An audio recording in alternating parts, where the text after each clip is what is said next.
एक गांव के अंदर शादी समारोह चल रहा था। उसी शादी समारोह में पड़ोस गांव की भी एक महिला आई हुई थी।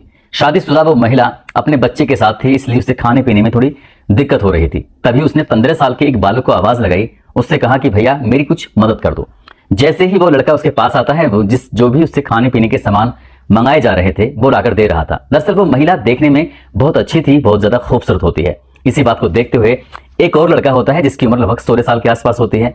वो 16 साल का लड़का, 15 साल का लड़का, ये दोनों आपस में दोस्त होते हैं, बहुत ही गहरे दोस्त। जब वो 16 साल का लड़का उसे चिढ़ाता है, परेशान करता है, कहता है कि ऐसी बात नहीं है जैसा तुम सोच रहे हो। तभी बातचीत करते करते वो कहता है कि अगर तेरी इससे दोस्ती होती है तो मैं भी दोस्ती करूंगा। जैसे हम लोग आज तक बचपन में हर चीज को मिल बांट कर खाते रहे हैं, तो यहां भी हम मिल बांट कर ही दोस्ती करेंगे। ये बात दोनों में तय हो जाती है और देखते ही देखते महिला से नजदीकियां बहुत ज्यादा बढ़ जाती हैं। नजदीकियां बढ़ने के साथ साथ ही महिला के साथ वो दोनों के शारीरिक संबंधी बन जाते हैं। वक्त जैसे जैसे आगे बढ़ रहा था और वक्त के साथ साथ इन दोनों ने कल्पना भी नहीं की थी कि जो बचपन की दोस्ती है इसमें दरार पड़ जाएगी और दरार पड़ने के बाद एक नहीं, दो नहीं, बल्कि 3 कत्ल हो जाएंगे, वो भी भयानक रूप में। न केवल इस कहानी में कत्ल होते हैं बल्कि 3 जिंदगियां पूरी तरह से बर्बादी की कगार पर पहुंच जाती हैं। इस कहानी को सुनने के बाद आप भी सोचने पर मजबूर हो जाएंगे। आदाब, नमस्कार, सत श्री अकाल। मैं उस्मान सैफी। आज की जो सच्ची घटना मैं आपको सुनाने जा रहा हूं, सच्ची घटना है बिहार प्रदेश का एक जिला है मोतिहारी। बात कर रहा हूं 18 नवंबर 2023 की सुबह लगभग 11 बजे के आसपास।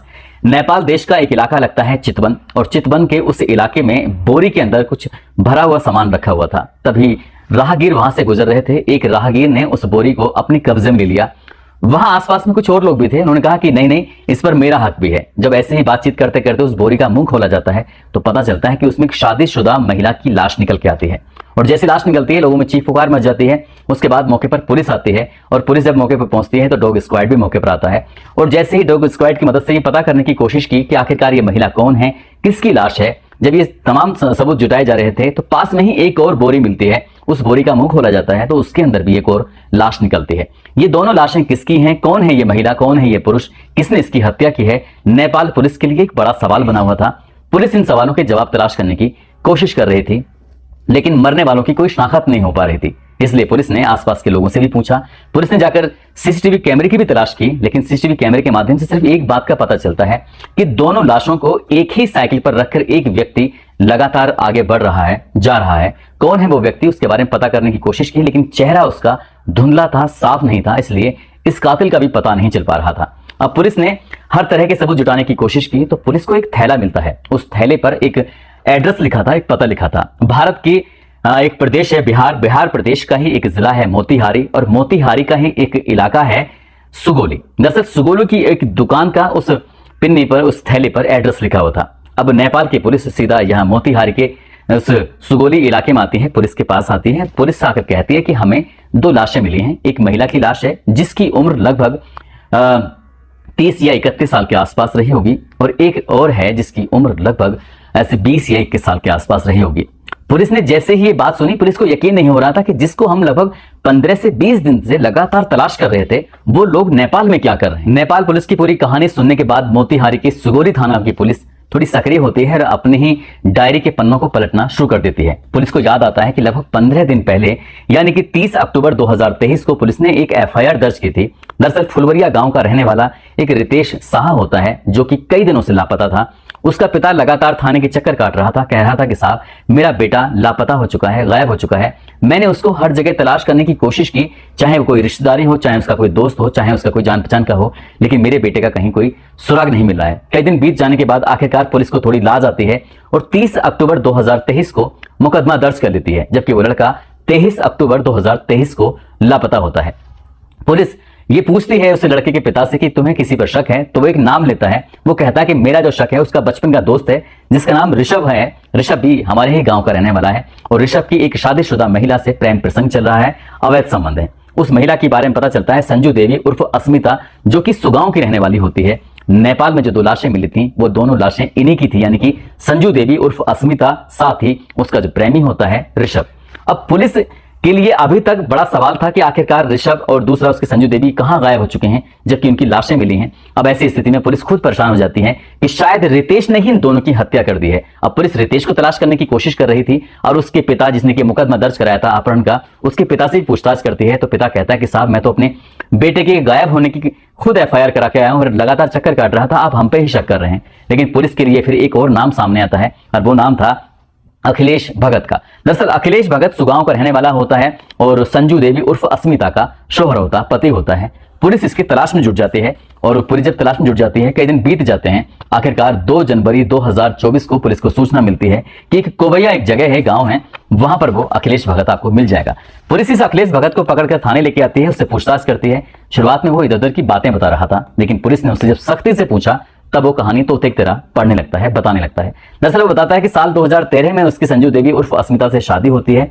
दोनों की जिंदगी बिल्कुल अच्छी चल रही थी, ठीक ठाक चल रही थी और वक्त के साथ साथ उसको 2 बच्चे भी पैदा होते हैं, दोनों बेटे होते हैं। सब कुछ ठीक चल रहा था। अब से लगभग 6 साल पहले वो एक शादी समारोह में अपने मामा के गांव में गई हुई थी। मामा का गांव लगता है फुलवरिया और फुलवरिया में ही उसकी रितेश और ऋषभ से दोस्ती हो जाती है। इस बात की खुद को जानकारी अखिलेश भगत को होती नहीं है। वो बिल्कुल भी नहीं जानता था कि उसकी पत्नी से वो 10 साल छोटे दोनों लड़कों से अवैध संबंध बने हुए थे और वो तीनों एक दूसरे के बहुत ज्यादा नजदीक थे, करीब थे।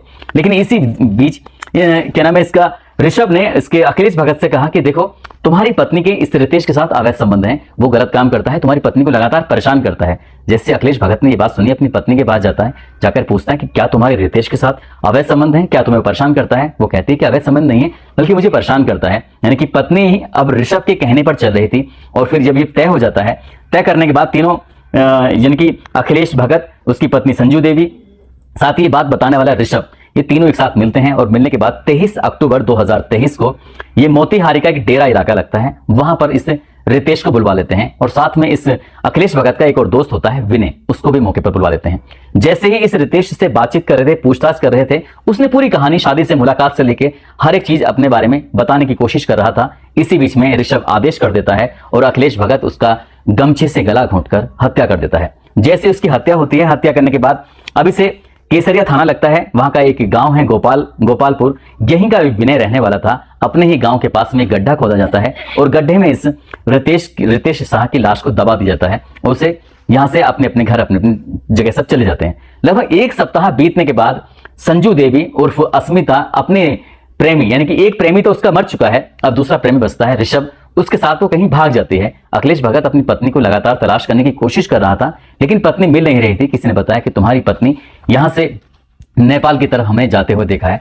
नेपाल का और उस जगह का जो रास्ता है जहां पर ये रहते हैं, लगभग 1.5 घंटे का आसपास का रास्ता है। वो जाता है और जाने के बाद अपनी पत्नी को तलाश करने की कोशिश करता है। तो जो जगह बताई गई थी, उसी जगह पर उसकी पत्नी मिल जाती है। उसने अपनी पत्नी को ऋषभ के साथ अनैतिक रिश्ते में देखा, अवैध संबंध बनाते हुए देखा। तब वो समझ नहीं पाया था कि रितेश की जो हत्या हुई है, रितेश की हत्या के साथ साथ इसकी भी हत्या होनी चाहिए थी। और उसने अपनी पत्नी को और पत्नी के प्रेमी को इस बात का एहसास ही नहीं होने दिया कि उसे इस रिश्ते के बारे में पता चल चुका है।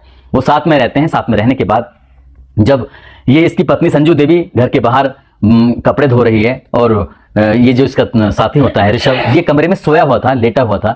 इसी बीच में उसके पास जाता है और चुपके से उसके गले में गमछा डालता है और गमछा डालने के बाद पूरी ताकत से उसका गला दबा देता है। यानी कि अखिलेश भगत उसे ऋषभ को संभलने का मौका भी नहीं देता और उसकी वो हत्या कर देता है। और हत्या करके वो वहां से हटा ही था कि उसकी पत्नी संजू देवी उसे अपनी आंखों से उसकी हत्या करते देख लेती है। जैसे वो चीखने की कोशिश करती है, तुरंत ही वो अपनी पत्नी को पकड़ता है और पकड़ने के बाद उसे भी कमरे में लेके आता है। पहले तो उसे मारता है, पीटता है, उसके बाद उसका भी गला दबाकर हत्या कर देता है। अब वो सोच रहा था कि आखिरकार करूं तो क्या करूं। तभी उसने इन दोनों लाशों को बोरी के अंदर भरा, साइकिल पर सर से फिट किया और साइकिल पर रखकर वो दूर कहीं फेंकने की कोशिश में था, लेकिन ज्यादा दूर जा नहीं सका। और इसी बीच में उसने जंगल के रास्ते चितवन के पास उन लाशों को फेंक देता है। नेपाल की पुलिस को लाशें मिलते हैं और उसके पास मिलता है एक थैला और थैले पर सुगोली थाना क्षेत्र के एक दुकान का एड्रेस लिखा हुआ था। आखिरकार अखिलेश ने पूरे घटनाक्रम का खुलासा किया और खुलासा करने के बाद जो यहाँ के एएसपी होते हैं राज, इस घटनाक्रम का खुलासा करवाते हैं और साथ ही इस आरोपी जिसका नाम अखिलेश भगत होता है उसको गिरफ्तार करते हैं और गिरफ्तार करने के बाद जेल भेज देते हैं। उनका कहना है कि इस घटनाक्रम में यदि कोई और भी शामिल होगा तो किसी और को भी बख्शा नहीं जाएगा। इसमें न केवल 3 लोगों की हत्या हो जाती है, बल्कि अखिलेश भगत जिसकी जिंदगी शायद सलाखों के पीछे गुजरेगी और अखिलेश भगत के 2 बच्चे होते हैं, बेटे होते हैं, उनकी परवरिश कैसे होगी, इस पर भी एक सवाल खड़ा हो गया है।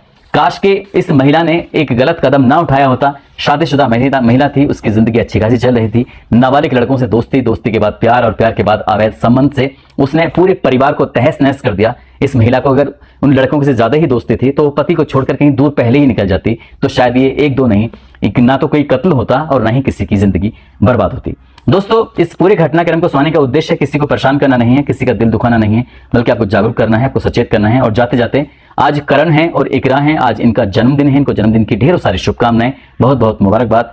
साथ ही कुछ लोगों ने नाम लेने की अपील की है, जिसमें जाकिर हैं, संदीप कुमार, नीतीश यादव, परमाल लोधी, कमलेश कुमार, सुरेश चंद्र गौतम, इकबाल सिंह, जावेद सैफी, राज किशोर, महबूब आलम, अखिलेश कुमार यादव, मोनू वर्मा, सोनू कुमार, तहसीन उमर, मोहम्मद तालिब, शमशुद्दीन सुलेमानी कुरैशी, रमेश कुमार। आप सब लोग अपना ख्याल रखें, सुरक्षित रहें। जय हिंद, जय भारत।